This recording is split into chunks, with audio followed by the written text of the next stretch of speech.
یا رب بالمصطفیٰ بلغ مقاصدنا واغفر لنا ما مضى يا واسع الكرم مولاي صل وسلم دائما ابدا على حبیبک خیر الخلق کلہم۔ اسٹیج پر بیٹھے ہوئے گورنر صاحب اور بہت معزز مہمان اور یہاں پہ میرے بھائیوں اور بہنوں، السلام علیکم ورحمۃ اللہ وبرکاتہ۔ پورے ہفتے میں جمعے میں عصر سے مغرب کا وقت وہ ہوتا ہے کہ جہاں پہ دعائیں بہت زیادہ قبول ہوتی ہیں، اسی لیے میں نے سرکار دو عالم صلی اللہ علیہ وسلم کے صدقے و طفیل میں یہ دعا کی ہے کہ اللہ تعالیٰ ہمارے مقاصد میں کامیابی عطا کرے۔ بہت دنوں سے ہم لوگ محنت کر رہے ہیں، کام بھی کر رہے ہیں۔ جب شروع میں ہم لوگوں کے پاس جاتے تھے تو لوگوں یہی بات کرتے تھے، کشمیر کا مسئلہ تو حاجی صاحب سیٹل ہو گیا، کشمیر کا مسئلے میں کچھ حل نہیں ہوگا، کشمیر کے مسئلے میں صرف آپ کو محنت لگے گی۔ ہم لوگوں نے ہمت نہیں آ رہی، ہماری ٹیم مضبوط تھی، لوگ مضبوط تھے، ہم نے سوچا کام کو آگے بڑھایا جائے، چیزوں کو آگے بڑھایا جائے۔ ہم بہت سے کانفرنسز میں بھی گئے، بہت سے لوگوں کو شاید اس بات کا پتہ ہی نہیں ہے کہ کشمیر کی پوزیشن کیا ہے۔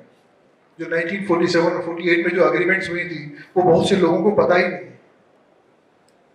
اگر ہم بلکہ میں کہوں کہ 72 سال میں ہم نے جو پیٹیشن تیار کی ہے، we are the first people, پہلے لوگ ہیں مسلمان شاید پاکستان سے کہ جو ہم لوگ پہلی مرتبہ پیٹیشن لے کر جائیں گے اور یونائٹڈ نیشن میں جا کے ان سے بات کریں گے۔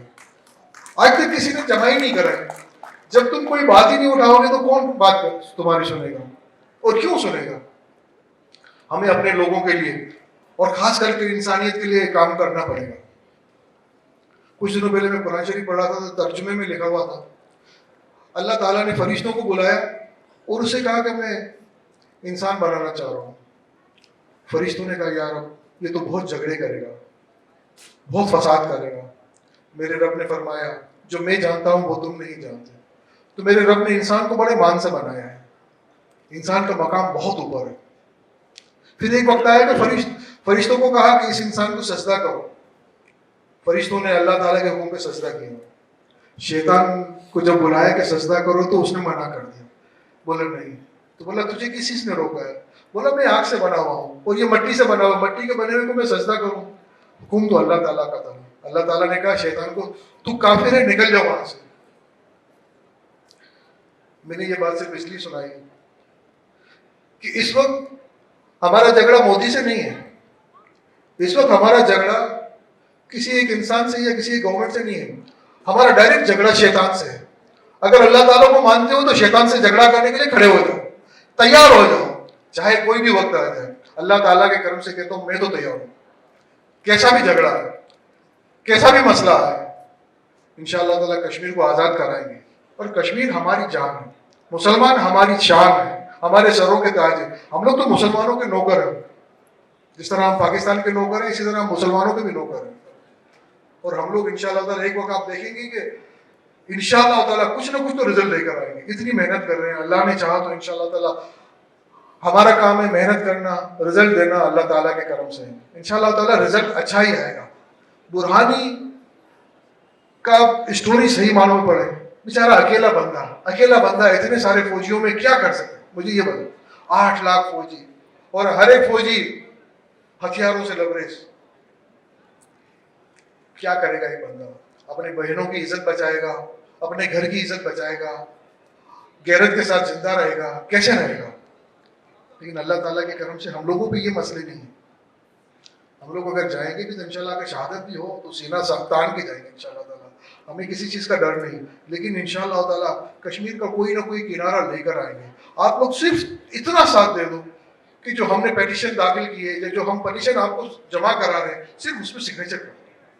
وہ بھی نہیں کر سکتے تو صرف ہمیں منع کر دو کہ ہم لوگ مسلمانوں کے لیے ساتھ دینے کے لیے تیار نہیں، ہم کشمیر کا ساتھ دینے کے لیے تیار نہیں، حاجی صاحب ہم آپ کی بات سننے کے لیے تیار نہیں۔ کہیں نہ کہیں کچھ تو کھڑے ہو جاؤ۔ آج بھی نہیں کرو گے تو پھر کب کرو گے؟ اگر آج نہ کیا تو پھر نہیں کر سکو گے۔ اور اگر اللہ تعالیٰ کے کرم سے میں یہ کہتا ہوں اگر بہت دنوں تک اگر یہ سب کشمیر کے حوالے سے آپ لوگوں نے ساتھ نہیں دیا تو میں یہ کام تو نہیں چھوڑوں گا، میں اکیلا، ہماری اپنی ٹیم ہم لوگ کام کریں گے، ہمیں آپ لوگوں کی ضرورت نہیں ہے۔ اگر آپ لوگ ساتھ دینا چاہتے ہو تو دل سے ساتھ دو، ایمان کے ساتھ ساتھ دو، اللہ تعالیٰ کی خوشنودی کے لیے ساتھ دو، مجھے آپ لوگوں سے کوئی پیسہ نہیں چاہیے. اور کشمیر بھی آزاد ہو جائے مجھے کیا میرے سے مسلمان بھائی آزاد ہو جائیں, یہ لوگ آباد ہو جائیں, میری قومیں آباد ہو جائیں, اور میں مرتے مرتے ایک سرخرو ہو کے مروں کہ یار اب تیرا شکر ہے کہ میری قوم آباد ہو گئی. روز قیامت کچھ تو اللہ تعالیٰ کی بارگاہ میں چہرہ دکھانے کے لائق ہو جائے, بس اتنا چاہیے. اللہ تعالیٰ آپ لوگوں کو شاد و آباد رکھے. آپ لوگ مل کر مسلمانوں کا ساتھ دو. آج دیکھو سکھ لوگ اتنے چھوٹے سے لوگ, اتنے کم لوگ جا کے قلعے پہ جا کے جھنڈا لگا کے آئے ہیں, اور ہم اتنے مسلمان. ہم لوگوں کو مطلب ہر بات میں اگر مسجد میں جاتے ہیں تو مسجد میں امام کہتا ہے کہ یار کوئی تم سے سختی کرے تو درگزر کرو, معاف کرنا سیکھو. لیکن ایک بات میں بتا دوں, اس امام کو بھی بتاتا ہوں, آپ کو بھی بتاتا ہوں, جب بات غیرت کی ہے, جب بات ایمان کی ہے, تمہارے بچوں کی زندگی کیا ہے, تو معاف کرنے کی کوئی جگہ نہیں ہے. جب وہ مارتا ہے تم بھی مارو, وہ ایک مارتا ہے تم 10 مارو. ہم ماروں گا, میں ماروں گا انشاءاللہ تعالیٰ. ایسا تھوڑی ہے کہ ہم لوگ صرف معاف کرنے کے لیے پیدا ہوئے ہیں. معاف کرنے کے لیے ہم لوگ صرف اس وقت پیدا ہوئے ہیں جب اس طرح سے سرکار دو عالم سے انہوں نے معاف کیا تھا. ہم ان کی سنت ادا کرنے کے لیے معاف کرنے کے لیے پیدا ہوئے ہیں. باقی یہ نہیں کہ ہمارے بچوں کو کوئی مارے گا, ہماری بہنوں کی کوئی عزت لوٹے گا تو ہم اسے معاف کرتے ہیں. یہ ایمان بھی نہیں ہے, یہ کوئی اچھائی بھی نہیں ہے, نہ یہ کوئی اسلام ہے. اگر کوئی بتاتا ہے تو یہ غلط بتاتا ہے. اور کشمیریوں کو بھی اگر وہ میرا میسج سنتے ہیں تو خدا کا واسطہ اب پتھر مارنا بند کرو. وہ جو تمہیں مارتے ہیں تم بھی اسے اسی طرح مارو انشاءاللہ تعالیٰ. اللہ تعالیٰ سلامت رکھے آپ لوگوں کو, اور اسی طرح آپ لوگ آتے رہو. جب پہلی میٹنگ تھی تو شاید بہت کم لوگ تھے, لیکن آج میں دیکھ رہا ہوں کہ لوگ الحمدللہ زیادہ سے زیادہ تر لوگ آ رہے ہیں. اور میں بہت زیادہ شکر گزار ہوں گورنر صاحب کا کہ جب بھی ہم نے انہیں بلایا, حالانکہ اتنی امپورٹنٹ میٹنگ شاید نہیں ہوتی, لیکن بیچارے اپنے مصروف وقت میں بھی ہمارے لیے, کشمیر کے لیے ایک آواز پہ آتے ہیں. اللہ تعالیٰ آپ کو سلامت رکھے سر, اور آپ ساری ٹیم کو اللہ تعالیٰ سلامت رکھے. السلام علیکم ورحمۃ اللہ.